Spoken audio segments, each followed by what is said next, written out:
उज्जैनचं दर्शन सगळ्यांना महत्त्वाचं आहे आणि एकदा तरी उज्जैनला जाऊन यावं. आपलं काल महाकाल, आपलं जे कालखंड लिहिणार आहे, जे काही घडी लिहिणार आहे, जी घडी फिरते एक एक घडी तिथून सुरुवात होते. म्हणून आपल्या जीवनाची घडी बसावा असेल तर एकदा तरी महाकालेश्वरला जाऊन आलं पाहिजे. नक्की जाऊन या. पण तिथं राजा मुक्कामी नाही राहत.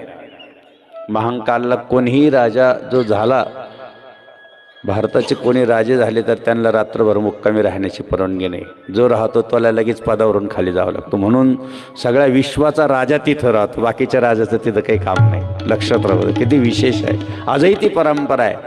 आणि म्हणून त्या ठिकाणी नवग्रह आहे. मंगळ ग्रह त्या ठिकाणी विशेष आहे. कोणता ग्रह आहे? लोक म्हणतात मंगळ मंगळ मंगळ मंगळ.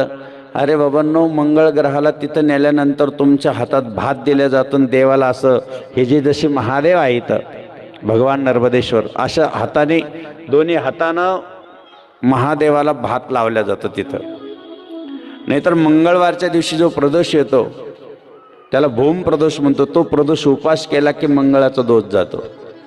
विशेष म्हणजे तिथं कालभैरव आहे. काय आहे? कोणी कोणी बघितलं कालभैरव? हां. आणि तीर्थ कोणी कोणी घेतलं? तीर्थ घ्यायचं नसतं राहत. लोकांना वाटलं वा वा घ्या तीर्थ.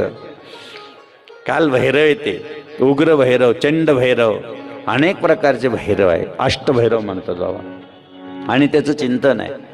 म्हणून महादेवाकडे गेल्यानंतर मौनाला जास्त महत्त्व आहे. थोडं शांत बसलं पाहिजे महादेवाजवळ गेल्यावर. महादेवाकडे गेल्यानंतर 5 गोष्टी सांगितलेल्या आहेत. तेवढे जर आपण स्वीकार केल्या तर महादेवाचं दर्शन होतं.